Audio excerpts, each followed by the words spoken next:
Hello everyone, Catweazle here, welcome to the channel and welcome back to Descent, Journeys in the Dark, 2nd edition, Forgotten Souls, where we're moving into turn 10. Except we're not, we're going to go back to turn 9, briefly. Had a couple of comments on the previous video, and very interesting ones. The first one was from Jeremy, who was asking, if you see here, it says after setup, activate flesh moulders. Then what I did was I activated them, they had their go, and then when we got to the overlord phase, I skipped their go because they'd already gone. My understanding being that monsters only get one activation. Now, he mentioned, like, well, why don't they get two? It doesn't say that they don't get two. I replied by saying, well, it doesn't say that they get an extra one either. So we had a look, and we couldn't really find anything. There was one chap on BGG who mentioned that they activated twice, but it wasn't anything like a rule, or it wasn't in official errata or anything like that. So anyway, what the hell, we'll let them have another go, because at the end of the day it'll jazz it up. So they're going to get another go, but just before they get another go, Evgeny, who is another viewer, mentioned that when I was activating monsters, I'd pull a monster activation card and then I wouldn't pull another one. I'd just use the same one until we got rid of the monsters. Again, I haven't seen that that's the wrong way to play it. I just naturally assumed that you'd pick an activation card and they would activate the same way until they were destroyed or they beat us. He mentioned, why don't we pick another monster activation card each turn? Why not? We'll get to see more cards, and it will give us a bit of variety in the way that they activate.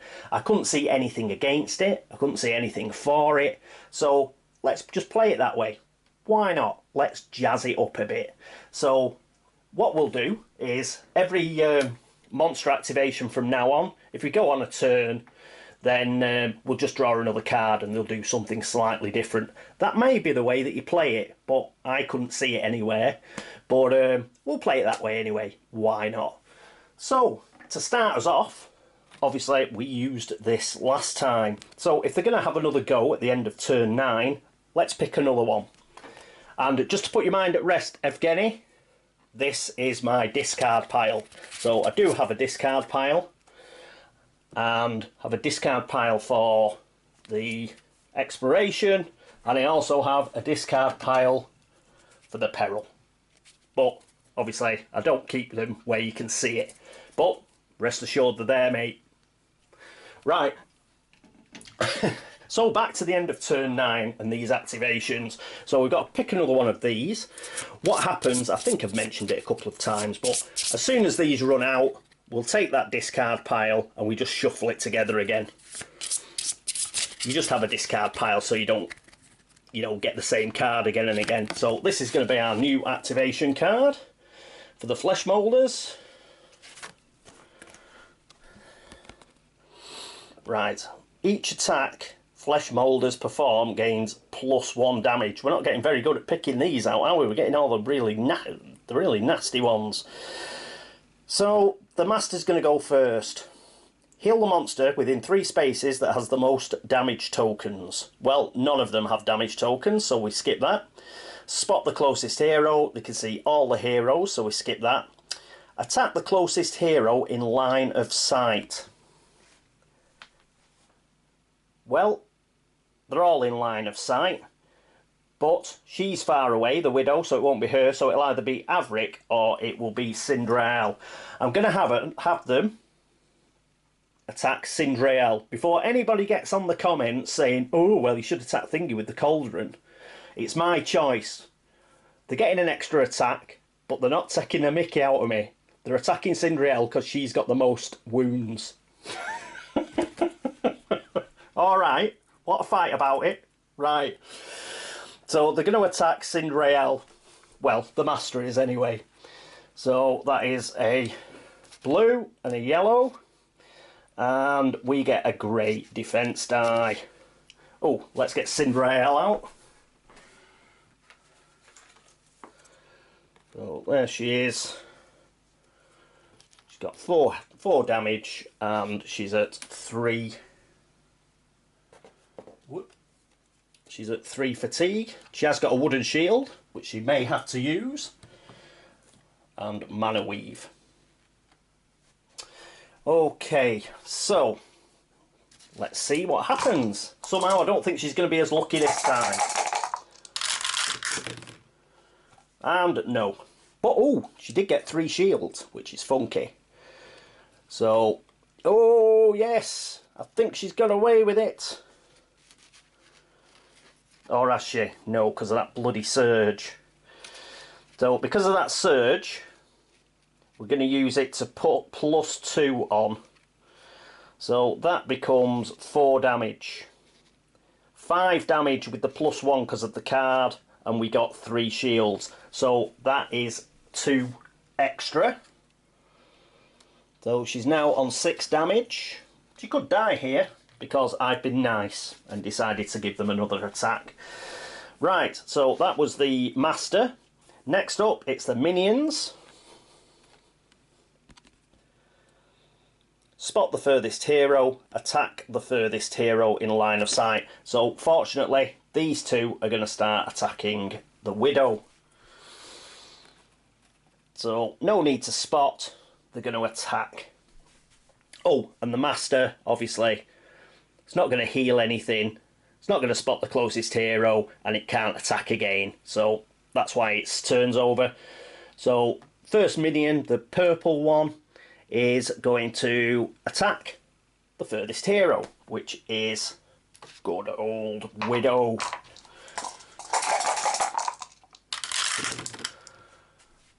Ooh. Got 4, so it was in range, and got 4 hits as well. So she takes 3 damage. I don't think they're... Oh, let's get rid of Cinderella and put the Widow there instead. So we can see if she's got anything to help her. I don't think so. Put that on the 6 damage on Cinderella. She's got 4 fatigue, and she's got the magic staff and runic knowledge, but not much else. I don't think those are going to help her. So she's basically just going to take 3 damage. So that's 3 damage on the Widow. And the final Flesh Moulder gets to go. Also attacking the Widow. Again, purple one doesn't have another action because it can't attack twice. Whoop. Oh, for God's sake. Get in. Right. Ooh, only 2. 3 range is enough. And we've got 1 shield. So 3 range, 2 damage and 2 surges.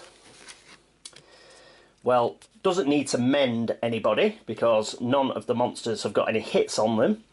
So it's just, can only use 1 surge. Can't use the same surge twice for the same effect. So that is just +1. So that's 3 minus 1 is 2 damage. So that'll put her up to 5. So she's lost half her health. So there we go. So end of turn 9, they've activated again. I'm not sure whether they are allowed to activate again. As I say, I read the card as it was just a swap round in that they got their turn before the heroes did, but let's be sure. And at the end of the day, as I say, let's jazz it up.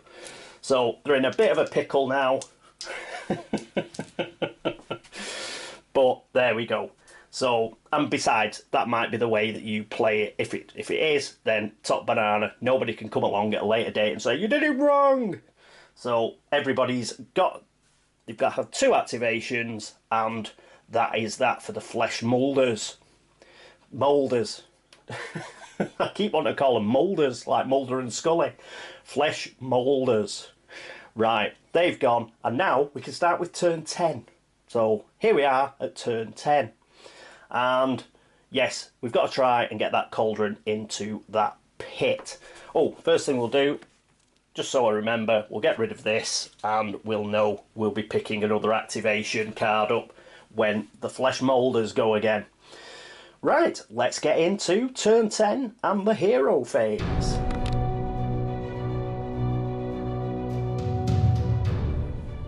And here we are at the hero phase. We're going to keep Widow Tara. I'm too bone idle to move that back. So, yes, a red die, a blue die, and it is a grey die for the Flesh Moulders. She's going to attack the Master again. So we'll attack the Master first.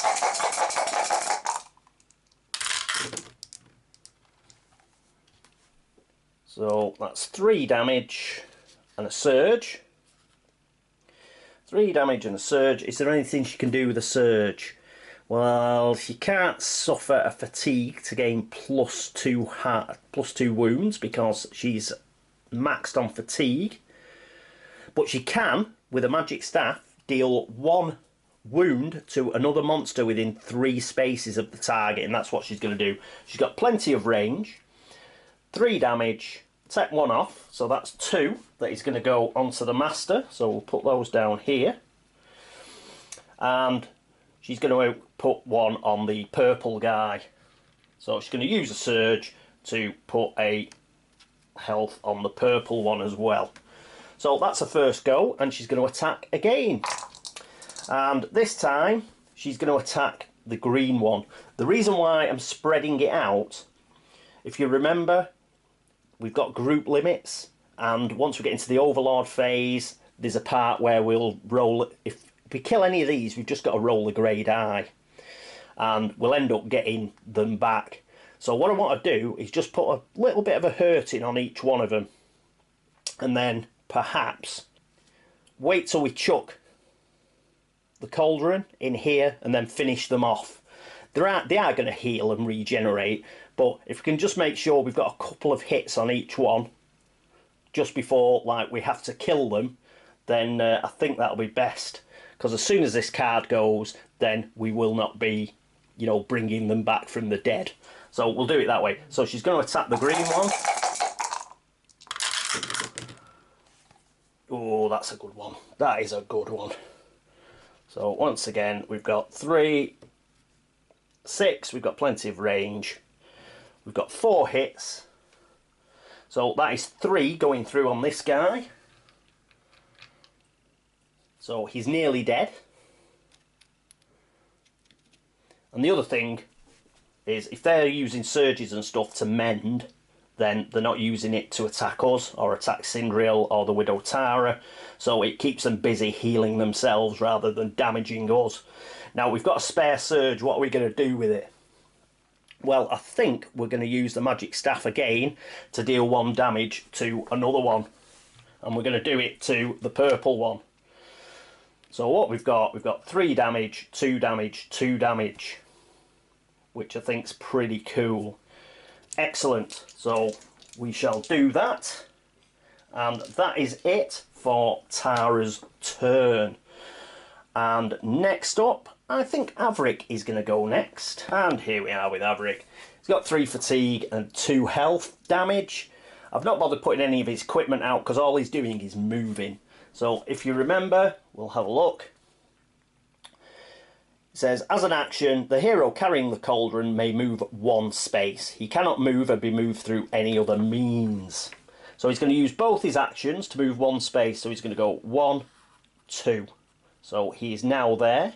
It also means he's not adjacent to these guys. So that may help us out. So that is it for Avric. He just did a couple of moves. He can't spend fatigue to move any more, because when you've got the cauldron, you need to spend an action to move. So that is it for him. Next up, it's Sindriel. Did I say it was Sindriel? Well, don't listen to me. I'm full of rubbish, man.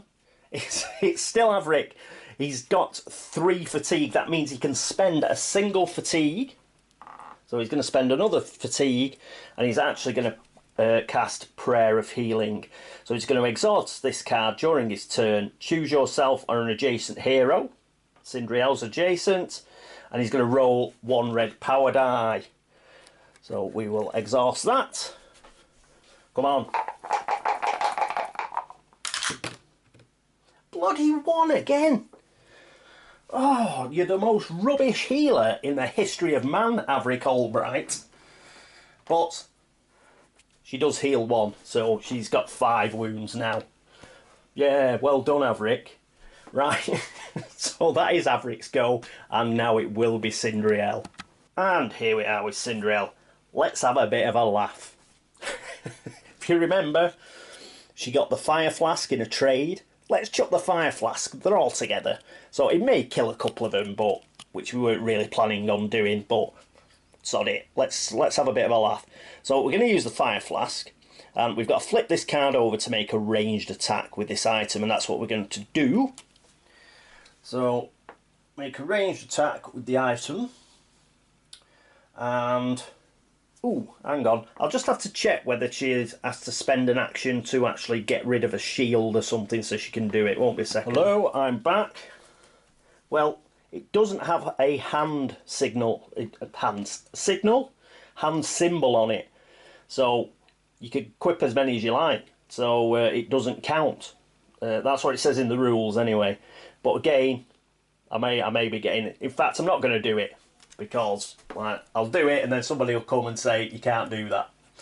So we'll just leave that one for the time being. If anybody does know, it doesn't have a hand symbol on it, so does it have to be equipped? I don't think it does, looking at the rules. It says you only have to equip stuff that have either got 2 hands or 1 hand on them. So yeah, just let us know about that one. Right, okay, so we're not going to do that because it's too much faff. So it'd have been fun, but let's just go the old-fashioned way. Let's just kill something. I'm trying to be too clever, aren't I, with all this, like, try and keep them... Yeah, just let's kill stuff. So what we're going to do is we'll attack the Master Flesh Moulder. So that is grade I for him, and we're using our Iron Longsword, so we get a blue and a red.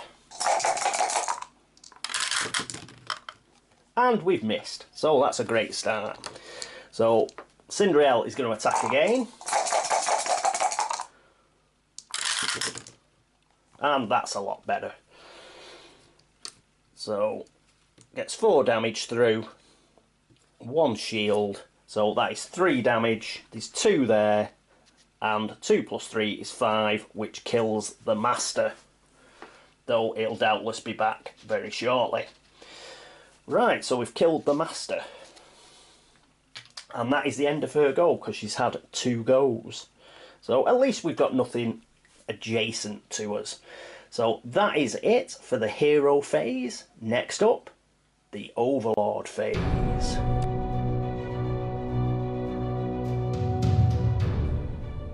And welcome back to the Overlord phase. Bit later, I've just had my tea, so a bit of an interlude, but we're back, and it's the Overlord phase. Okay, first thing we've got to do is we've got to do Overlord effects, which means we get a timer on this bad boy. So that's up to 2. And we've got to do this roll 1 grey defence die. So we're probably going to end up getting the Master back.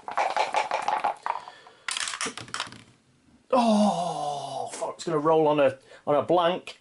But no, we've got the Master Flesh Moulder back. And when it returns, it has to go next to the guy who is carrying the actual cauldron. So we'll put him there. I mean, there's nowhere I can put him to stop him getting towards a pit anyway. So we'll put him there, because at least that way he's next to Cindriel as well. And he's nearer the door here as well. So if we get that, I think some of the monster activation cards says to engage the door. I think it's to sort of block you off. So I think that's a good place to put him. So I could put him there, I suppose, which would be even nearer the door. But let's get him adjacent to 2 heroes. You never know, he might get 2 attacks in or something. So he is there. So we've done that, and that's a down. I shouldn't have killed him, really. Because if he hadn't have killed him, he wouldn't have ended up going here, and he'd have still been here with some hits on him. So not my finest hour, I don't think. I think I made a bit of a tactical error there by killing him. I should have stuck with my original idea. Anyway, that's by the by. So we've done that, and next we've got Fate and Peril, but we've still got an active exploration card, so that doesn't apply. So we're on monster activation. Here we go. Let's get the bad news.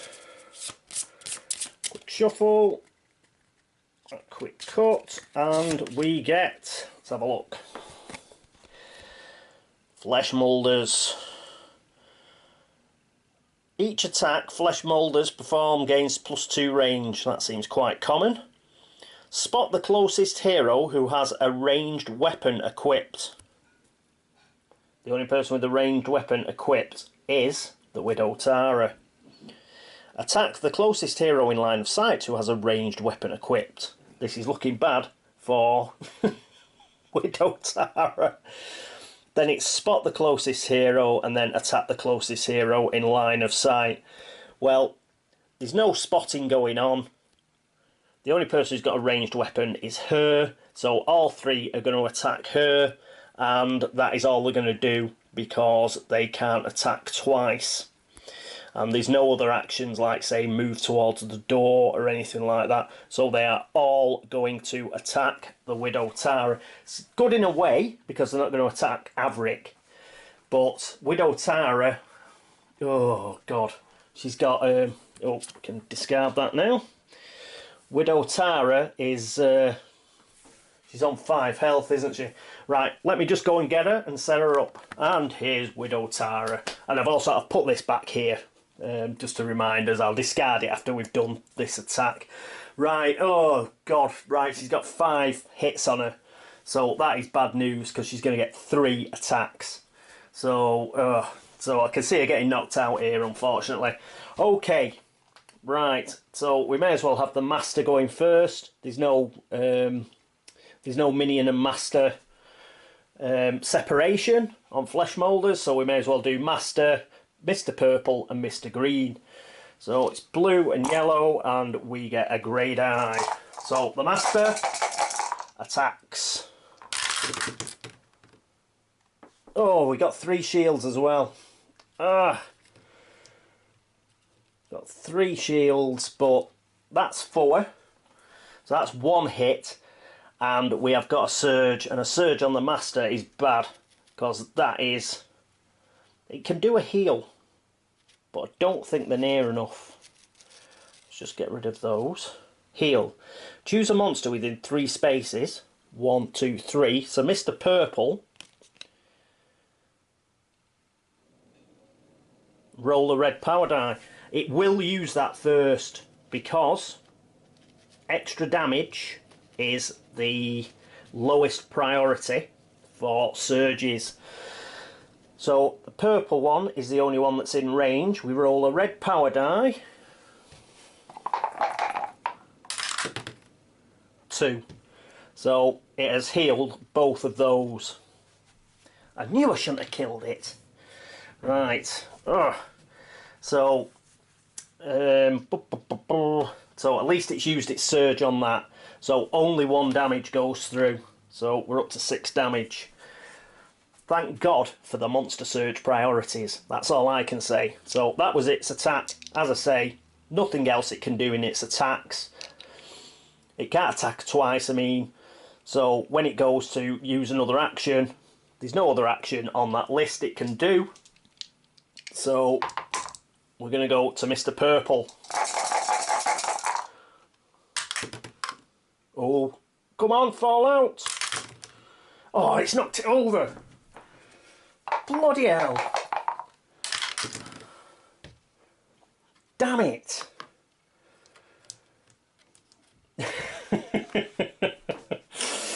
Oh, did you see that X? And it's bloody knocked it over. Right, so 1 hit through and it's got a surge. And its surges are either mend 1, but it's got nothing to mend. So it's going to go +1 damage, so that's another 2 damage. I think we've had it, gang. So that is 8 damage on the Widow. She can only take 10. And green. Green next. Oh, oh, oh, we have... Oh, no, we've survived just. So that and that cancel each other out. Now, we've got 1 hit, which takes us to 9. And we have a surge. But the surge priority is mend. Mend comes before the additional damage. So it is going to heal one of its damages rather than put one onto us. So Fu. Because it's selfish and wants to heal itself, we've got away with it. Oh, so the Widow is still upright, I think. I think we have just got away with that. Just to show you about the surges. This is monsters spending surges. As you can see, the lowest priority is spending them for damage. So it has spent it on its special, which is to heal itself. Phew. So she has just stayed upright. Whew. Thank God for that. Well done, Widow Tara. She's toughed it out. Oh, I'll tell you what I forgot to do. We killed it before, didn't we? So it's a single space monster, and it was a master, so we do that. Don't want to forget the loot track. Right. So we just about got through that alive. We are going to have to kill next turn. Averick, he'll be able to move 1. Then he can use his last action to chuck the cauldron in here. We get rid of this card, which means these guys no longer like come back from the dead. But he'll be out of actions. So it'll be up to Cinderelle. Let Cinderelle take up the master on. And Widow Tara, hopefully, will be able to like kill both of these guys. There's still 2 health, still 2 wounds on the green one. And hopefully we can kill the purple one as well. We're not going to be able to get out of the room, I don't think, but at least we may be able to kill all the flesh moulders. And I keep calling them moulders now. The flesh moulders, and I think we're gonna have to take a fate and a peril hit, but at least we haven't been knocked out, and that was a very close run thing. Righto. So that is it for turn 10. Whew. Oh, I can get rid of that now. That can be discarded now. Right, so thank you so much for watching. Thanks very much for all the subscriptions, for all the hints and tips and rules clarifications and rules chats like we've just had in the last episode. So yes, if anybody knows about that flask, the fire flask, it doesn't have a hand symbol on it, so am I allowed to chuck it, or do I have to, like, you know, obviously swap it with a shield or the longsword in order to be able to throw it? I think if it had a hand symbol on, we would. But because it hasn't got a hand symbol on, I think we're all right just to throw it. But rather than, you know, get it wrong, I decided just to use her sword, and then she went and bleeding missed. But yeah, if you know about that, let me know. Yes, so that is it, I think. Oh, thanks, obviously, to everybody who's been to Board Game Links to upvote the site. 136 hearts, thank you very much. And I hope you will join me for turn 11 of Descent, Journeys in the Dark, 2nd edition, and Forgotten Souls. But until then, this is me, Catweazle, signing off. Toodaloo.